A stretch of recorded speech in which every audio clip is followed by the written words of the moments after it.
In this video, I'm joined by James Arnold, Rukan, Shao, and Russell LaParre as we talk about the upcoming Philadelphia Regionals meta. So here we go.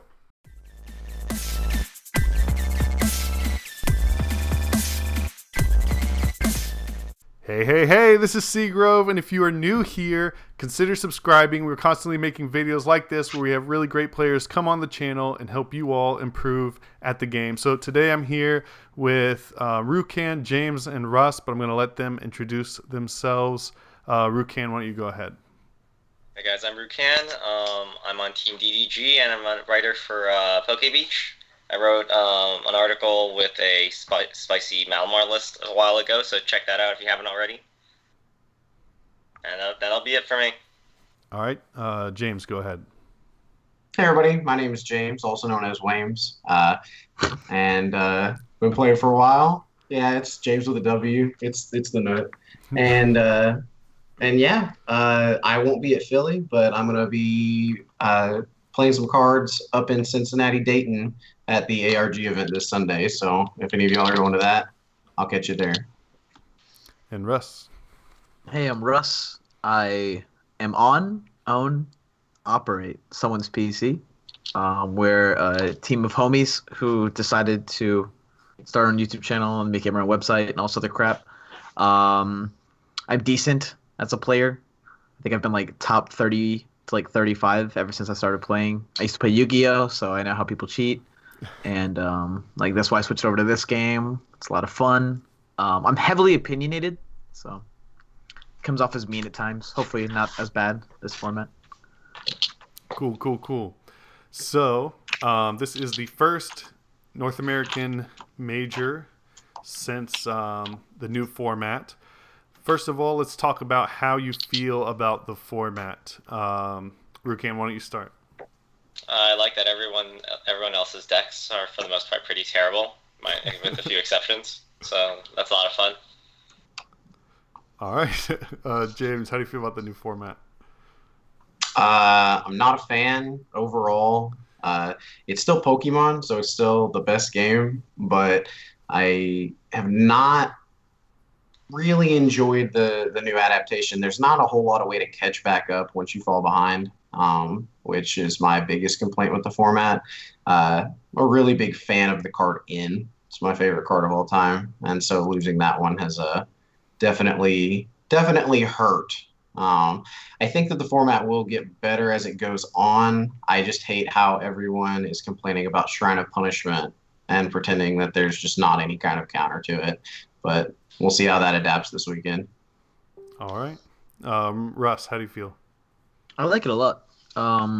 Even though my first League Cup went kind of meh due to like pretty much a little bit of dead drawing in two of my rounds, but I think that the format is able to fix itself through top players like adapting and playing extremely well. And I don't like how strong some of the extremely low skill ceiling decks are, like Vika Ray, Magnezone, etc. I think they're a little bit too strong, and they get regulated by Shrine, which makes Shrine such an optimal play. But like all the Shrinelands that are being built, they have such huge like auto wins and auto losses that you're pretty much going in like rolling a dice and hoping that your rounds kind of pick it up for you. On top of that, I don't think there's much like room for outplay in the mirror matches, but I don't know. I still things to explore, and I like the fact that at least we have some kind of answer to the dumb silly decks that just run wild. Yeah. James, how did you start testing this format? What decks did you start with, or how did you approach this? This format, I just started testing the Zoroark decks first. I wanted to try and play whatever deck I felt would be most consistent. So Zoroark Garbodor has been the deck that I've been playing around with and was playing around with a lot at first. That is changing over time. I've become less of a fan of the Zoroark decks, simply not because there aren't counters, but just because every single person is playing Shrine. Definitely not going to play the mirror match of that anytime soon, but that's where I wanted to start. I just wanted to start with trade because I figured there's so few good supporters now that like I I wanted to play as many draw options as I could. And Zoroark is definitely good, but I'm not sure. It is interesting. It's going to be interesting to see how this format does evolve. I think there is this little snapshot and this little few weeks before Philly is definitely not indicative of what this format will be. I don't think. I think it will be an entirely different thing by Memphis. And I'm just interested to see how that plays out. But Zoroark was where I started. I played a lot of Malamar. I've played around with Magnezone. I don't know. Everything just feels kind of clunky to me. It's just kind of how the beginning of formats work. But once we just get enough games in and get some good lists going and get everything, I'm sure everything will straighten itself out. Okay. Rukan or Russ, do either of you have an interesting approach to how you started testing this format? I actually think that like Rukan and I have like a completely different outcome on how we both think the engines in the format should be grown. And I honestly can't say whether or not his is completely wrong or not, because I'm still in my testing phases. I'm just saying from like my testing, I found like heavy Lily and lower Apricorn counts with heavy Ball has been like phenomenal. And then I've read multiple times that Rukan has talked about how much he loves heavy Apricorn and like the success he's had. I started my testing with exclusively Zoro Ninja, and Zoro Ninja needs the heavy Apricorn because you need to develop Pokemon all the time. If you develop 2 Frogadiers, like that prevents something like Zoroark, Lycanroc from stopping you from developing a Greninja.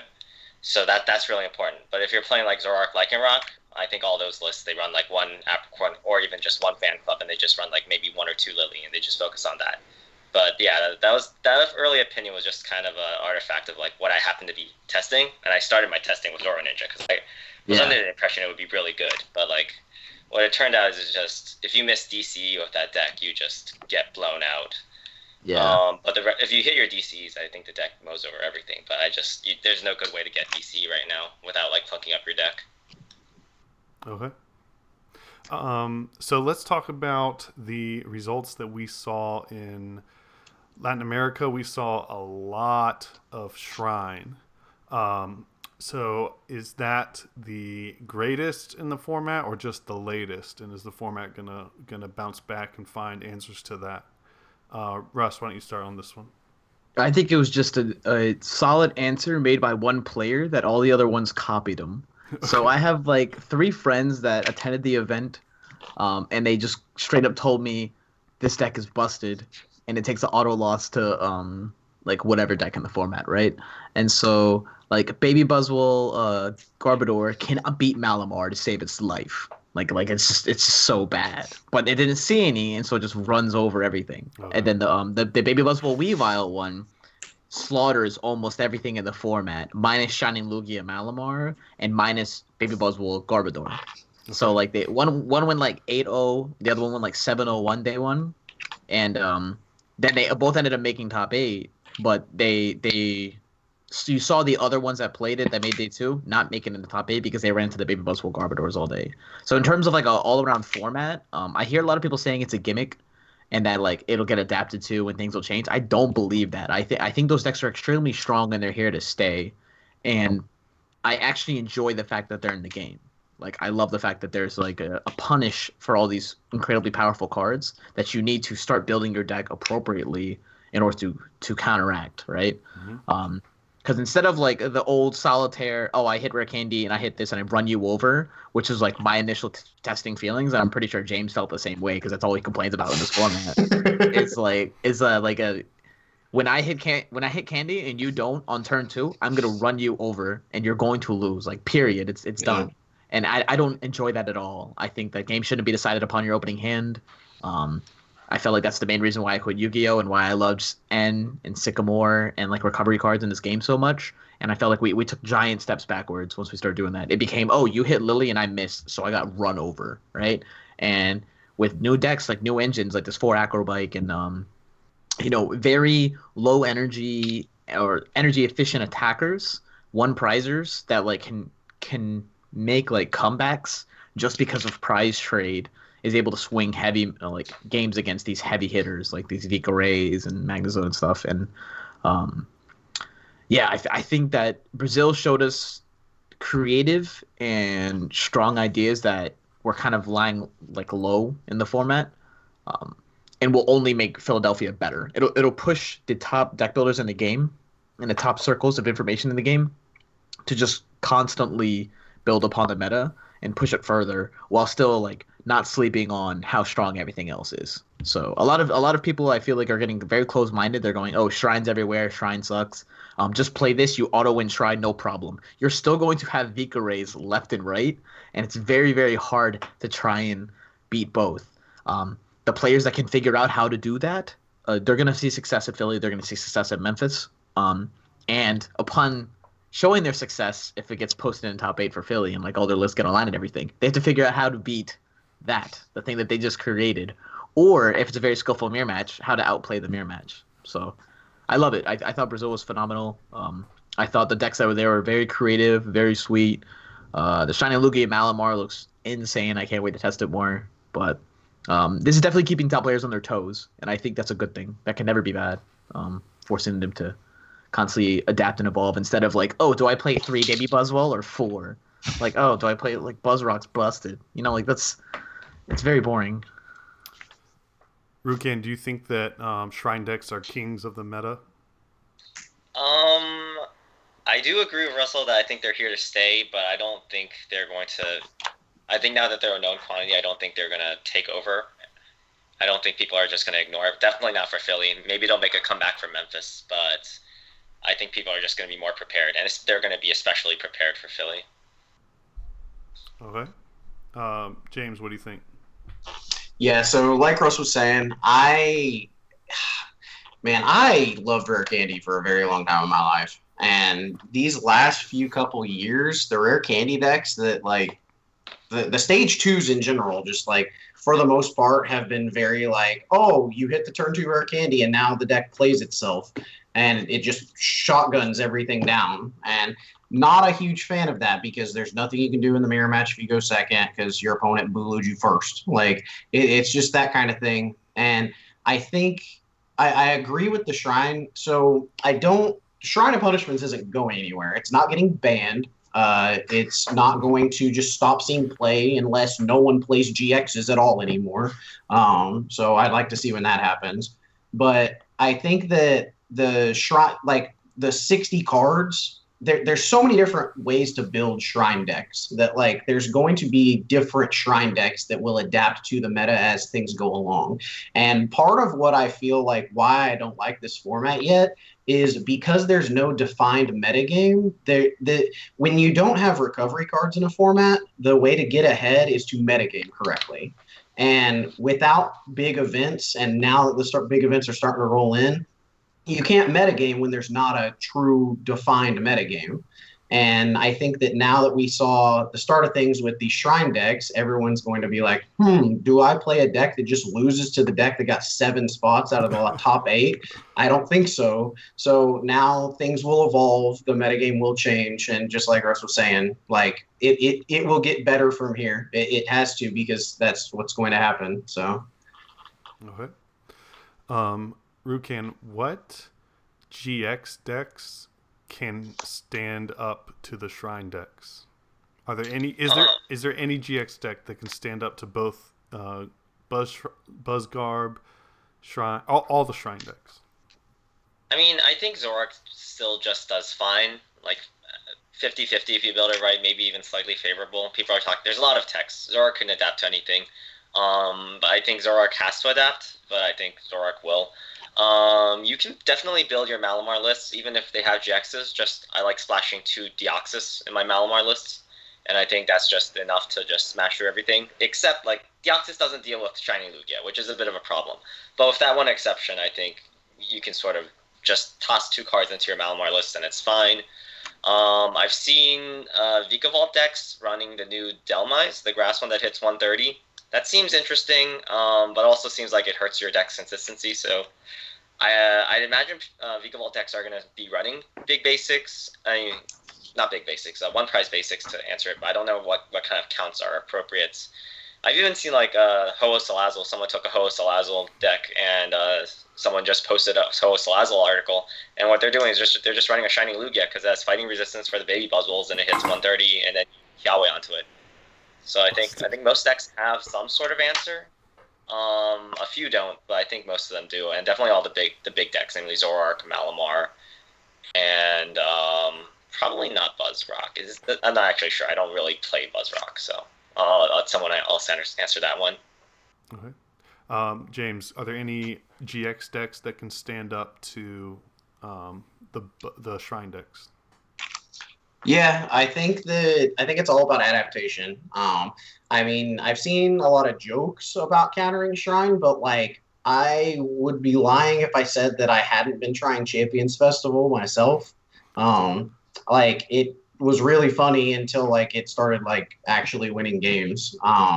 It like you literally just get to counter their stadium, and then as long as they don't have Sudowoodo in play, you heal off what their shrine already did. So then they have to find their shrine, and those decks don't have like a good way to draw into their shrines, and that's the big thing. Like if you can counter every shrine, like they typically aren't going to shrine and then shrine and then shrine, especially when you're the deck that's like trading a bunch. So like between that, there's a Drift Bloom that's super sick against that deck.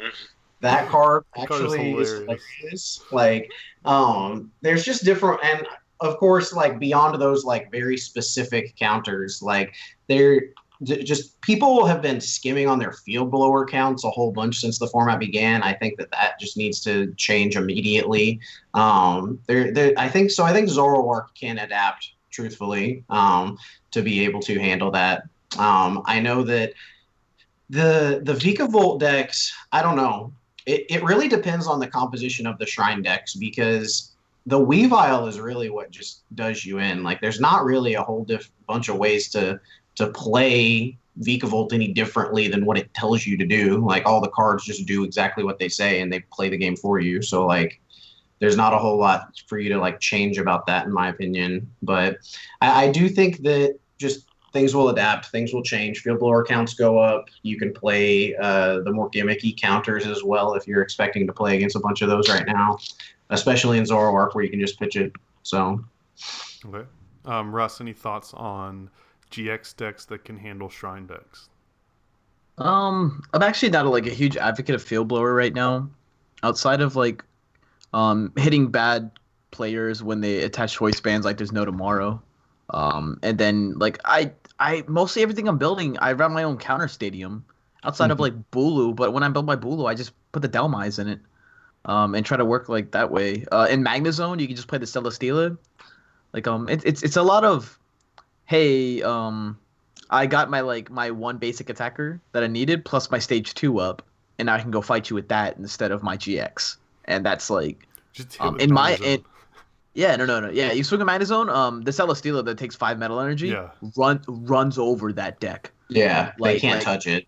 Like you drop it when you go down to 3 prizes and you're like, stop. Like it's like as long as you regulate the sledgehammer right before you do that, it's over. Yeah. They will not win. So I really like it, and I think GX decks are just finding one prize attackers as a way to make it 50-50.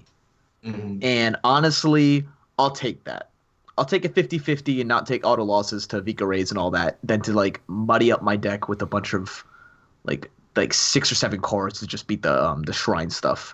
Because at the end of the day, I think that the people who are watching this and the people that, you know, are constantly testing, constantly deck building, they go to paid, like they pay for subscriptions and stuff, they're a tier above 50% of the people that enter these tournaments. And usually all of them just go, I love Ray, I feel like playing Ray. Or I love Malamar, I'm playing X deck. They don't care what won well in Brazil. They got top 8 at their League Cup with X deck. They're still going to play it. Not to call out Clayton. Clayton loves his Beast Box deck. Everyone like craps on Beast Box left and right, but that man's still gonna go run Beast Box at the tournament. It doesn't beat Ray in my opinion. So I don't know, man. I think beating Shrine by including like 2 or 3, maybe 1 or 2 like techs in your GX deck is all you need, but definitely pull the trigger on beating Vika Rays because they're gonna be there. Yeah. You can't just sleep. You want to get. That's just like a little noob trap. Like everyone's gonna play this deck, so I should just counter, right? I'm like, no, dog. That's not how regionals work. The first 5 rounds, you're in the unknown. James, what is the best Zoroark variant? Uh, I mean, I really like Zoroark Galissapod right now, probably. It's either Zoroark Galissapod or Zoroark Lycanroc, in my opinion. Uh, it really depends on what you're trying to beat, and that's the thing. Like, I don't think that there's like a set in stone Zoroark variant that's just strictly better than the other ones. I think it really is just going to come down to a meta call of what you're planning on facing. Because if you're planning on facing a bunch of Zoroark, then I'd rather be playing Pod. And if you're planning on facing the field, Zoroark probably is a little bit stronger. So it all depends on what you think is going on around you at the given tournament. And at Philly, I mean, I really don't. I wouldn't be able to make a call until the day before Philly, like on anything, because the meta is still developing. There's still information coming out. There's still testing to be done. So I don't think that there's a set in stone one yet. Okay. Russ, what's the best Zoroark variant?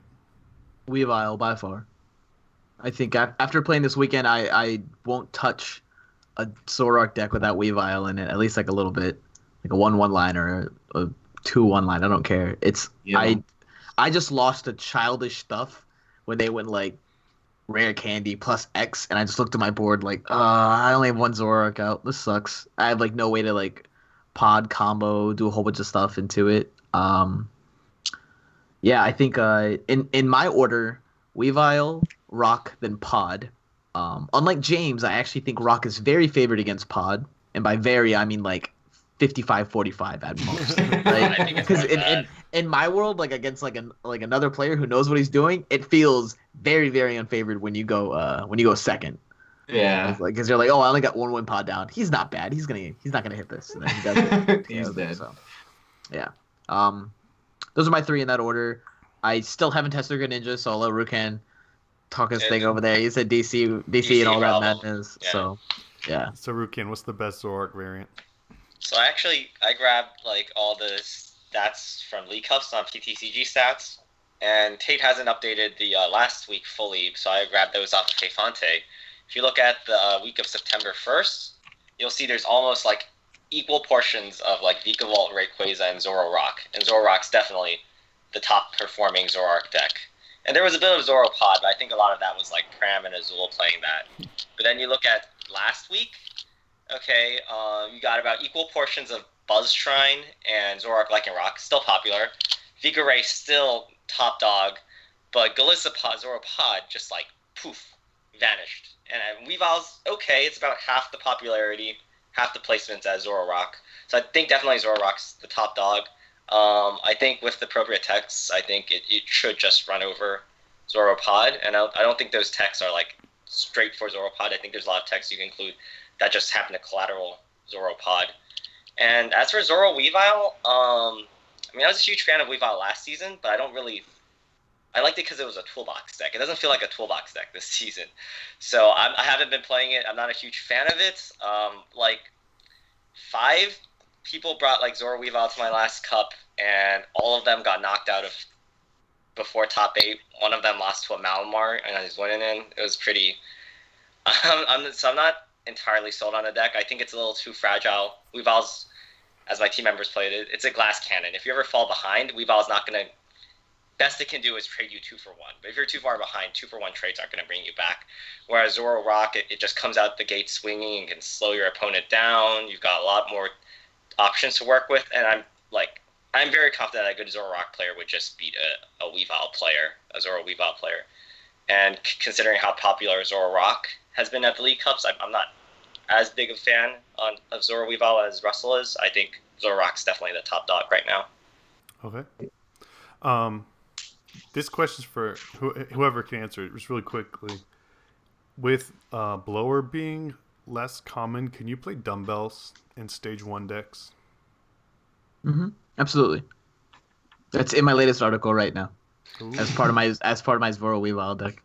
So that's behind the paywall. Ooh. Ooh. No. But for real, like it's really good against Shrine decks. Yeah. And then like you can like dumbbells a Weavile, and they're like, what is that thing of 130? And you're like, Seems good.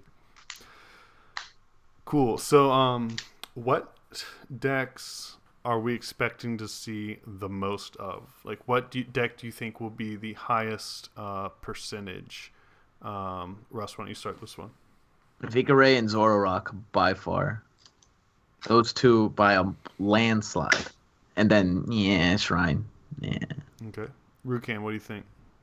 I mean, the League Cup statistics agree with Russell. By far, Vigore and Zoroark are the two most successful decks. Last week, the Shrine decks tied Zoroark, but I don't think that would necessarily translate to Philly. I think definitely it's Vigore and Zoroark, the top two. If I went down to top five, it would probably be Shrine, Zoro Weavile, and then like Malamar bullshit. Okay. Okay. I'll hold it. James, what do you think? I agree. I think Rayquaza is just by far going to be the most played thing. Like, people love that stuff. Like, they love playing Rayquaza. It doesn't matter what he's with. It doesn't matter what's going on around them. They don't care. They're just going to play Rayquaza. I agree that Zoroark will probably be the most played Zoroark variant. But yeah, I mean, I do expect a decent amount of Shrine, but I don't expect it to be played anywhere near the numbers of those two. Okay. I think Shrine's going to be the most played, but that's just me. I'm thinking that people follow the meta more than they do, maybe. Yeah, you underestimate how much people don't care about like their surroundings or what did well in Brazil, or like they just don't keep track. I should have learned my lesson at Worlds. It's because you're so associated with like so many members in the community that are like heavily involved in both testing and like high skill tiers and everything, that you don't understand that this is like maybe 200 people out of like 1,100 man tournament, right? Right. Mm-hmm. And so you got to understand, some people just show up and they're like, oh, I saw my locals last month and there's a regional buy. I was going to go to it. I built Vigore. I was told it's the best deck. Yeah. Let's do it. And it's Cool. like at least 50. Mill 3. Like, I'm going to disagree with Russell here because I've been watching a lot of the local players, the more casual local players, and a lot of them are sleeving up Shrine decks. And I'm assuming it's because they're not GX decks, they're just cheap, and people just want something that's cheap that just wins. And I think that appeals to the more casual audience. But maybe I'm just wrong. Maybe my League Cup sample size is just skewed. But like all the casual players, they're just all Shrine everywhere, Shrine left and right. It's usually the more serious players that are trying to bring like Zoro Weavile or Zoro Garb or something, Zoro something. They're trying to make Zoro something work. Whereas the more casual players are more willing to dive into something that's more gambly. Shrine's like $7. That thing's expensive, dog. What are you talking about? Oh, It is okay. It's breaking the bank, baby. I can't even find them. Cool. All right. So, what is the? I'll come back to these questions. Let's go to what is the best deck that you will definitely not be playing at Philly. Well, James, you're not playing at Philly, so for you, we'll say ARG, so you don't have to give away your play if you have a secret play. What's the best deck? Why don't you start, James? The best deck that you will not be playing at ARG? Rayquaza, and I expect that to be my answer to that question the entirety of the season. Okay. Russ. Maybe Buzzwole Garbodor. Okay. I just don't. Oh, sorry. I just don't like it. No, it's fine. It's fine. All right. I don't want to give the same. I agree with both of them, but I don't want to give the same answer. So I'm going to just give Zoro Weavile because I think the deck's a little too linear and too all in on its counter potential.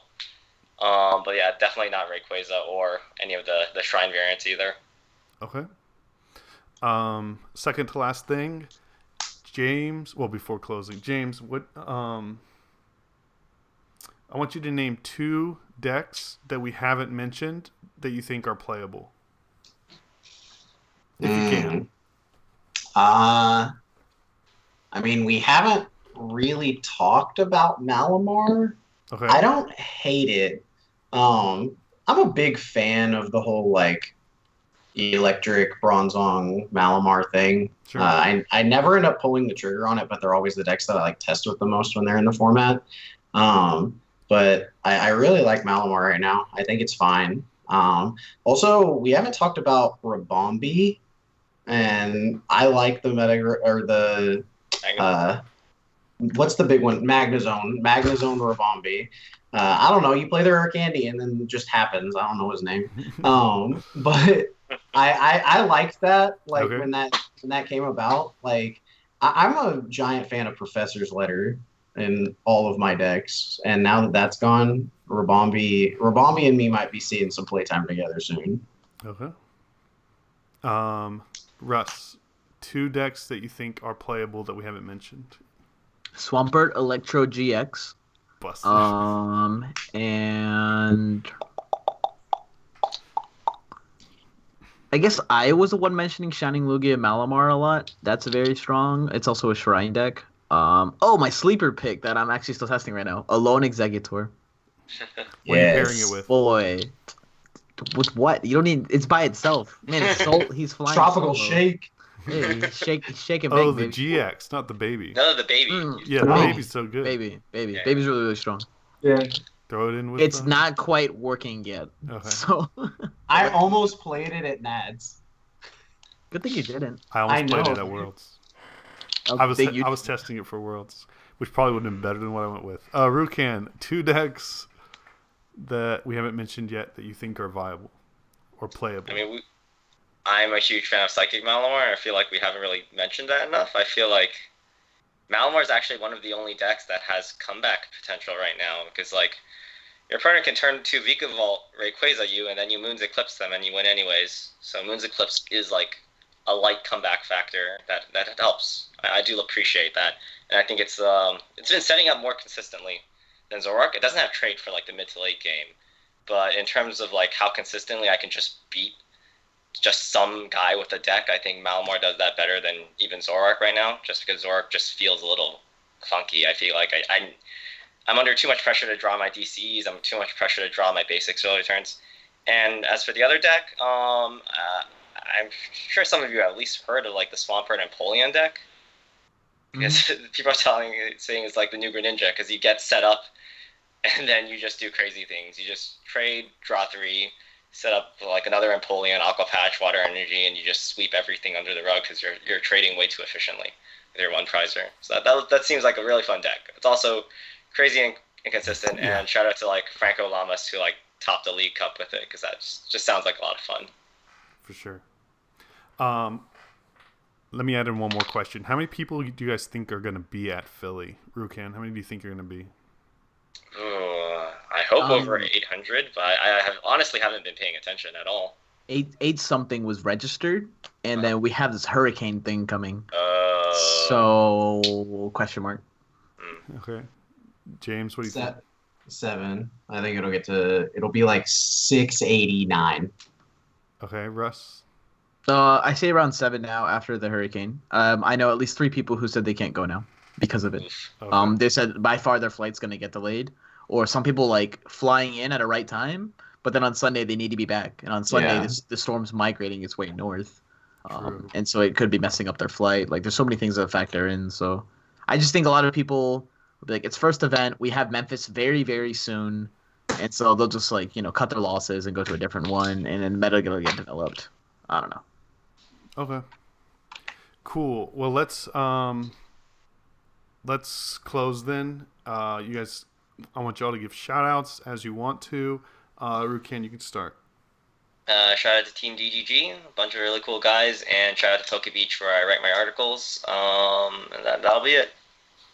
James, go ahead. Shout out to everyone who doesn't play Rare Candy this weekend. Shout out to everyone. I love everybody. Pokemon community is awesome. I've been dabbling in some other card games lately, and it reminded me of how much I prefer Pokemon. So, What you been playing? What you been playing? I've been playing a little. I've been trying to get back into Magic a little bit. I was gonna play some Yu-Gi-Oh! Duel Links and stuff, but the Pokemon community, man, it's just something special. So shout out to everybody in the Pokemon community. Also, shout out to 60 Cards, where I'm gonna have an article coming out soon. So that's something new. Fuego. Spice. Russ. Shout out to everyone on Someone's PC. You are my family, and I love you all. Half of you probably won't even stick around to the end. I'm pretty sure after we're done talking, just think, we're done here. Shout out to Ultimate Guard for sponsoring us. Shout out to Flipside Gaming for sponsoring the website. A bunch of homies and they're really nice guys. Don't forget to use the promo code SAFEPC to take 10% off your order, or just use Seagroves, whichever one he feels like using. They're both good. I think that's it. No? Yes. All right, let's do it. Shout out to Weavile, bro. So good. Oh, and everyone's sleeping on the other Weavile. I know. Us, and we did the other Weavile. 60 to everybody? Yeah. Oh, I hit my own Zoroark. No caring. No. Let's do a bonus question at the end. Then maybe they'll stick around. How much does it matter being able to use the Baby Marshadow effectively, like into a way to draw out of it? Like if you get a Oranguru down, or you can GX with Rayquaza. How good is that? Is that getting Marshadow turn 1? Is that in your testing? Are people drawing out of it? How good is that? I don't. I've been punished for using it turn 1 a little too often, so I just don't do that. It's more like a Shaman effect. Like, okay, my hand's kind of dead. Just get me some extra cards, and I'll shuffle my opponent's hand while I'm at it. Or unless I'm against like a Steven's Resolve or like a Rayquaza deck that just Tempested. If I have to use it, I'll use it. But if I don't have to, I generally just keep it in reserve. Okay. Anybody have anything to add to that? I agree. I think turn 1's a trap, unless they clearly have done something to their hand after going first. Like, if they Stevens, that's pretty much it. But I don't expect to see a whole lot of Steven. But yeah, like in my experience, like the bench space, you can't commit that bench space turn 1 to the Malamar. Like you get punished. So it's an ability, man. Like you're feeding Weavile. Yeah. Like if they open a Sneasel, you're not benching that thing. You're like, man, I don't even want to bench a Lele. I just want to bench this thing. I think most of the Shrine decks, and with like them coming into the format and the meta, and regardless of who you agree with me saying that locals aren't going to play it, with Rukan to say locals are playing it, they're going to play it. And if they draw a Nest Ball, that's an Oranguru, and your Marshadow just, puts you at 3 cards. Their deck operates off of 2 or 3 cards. They play Kukui. Like, they play 3 Kukui. Okay. Like they don't care about cards. I just don't think it's good. I've definitely turn 1 judged in Zoroark, but that's because I have my own trade. And if I had to play Marshadow in Zoroark, I would rather just play a Tapu Koko or something with Free Retreat. So. All right. Well, thank you guys so much for your time, and we'll get this up tomorrow. Peace. Peace out. Shout out to all my patrons, starting with the basic. Gabe Triniski will post Matthew McCrae. Thanks for the support, guys. Hopefully you have some good luck in the drawings. Shout out to the Great Ball patrons, Stephen Hunter, Rico Cabrera, Jesse Swinson, Stefan Ivanov, and Epsil Delta. Sorry for the lack of content this week. I'll be getting some videos out a little bit earlier, and you can have early access to those in the near future. Shout out to my Ultra Ball patrons, Sarah Beckwith, Paul Semenko, John Gilliman, Brian Chan, Tyler Johansson, Alex Haney. Don't forget to schedule a time for your free coaching session for Q1. And to my Master Ball patrons, Jeremy Owings, Caleb Vance, Dan Nelson, Impulse Gaming, and PokeStats. Thank you so much for your support. Don't forget, you get 1 video per year to plan with me and make with me. So if you want to do that, don't forget to hit me up and we can work that out. Thank you so much to all my viewers as well for your support. I really appreciate it. And I will see you guys next time.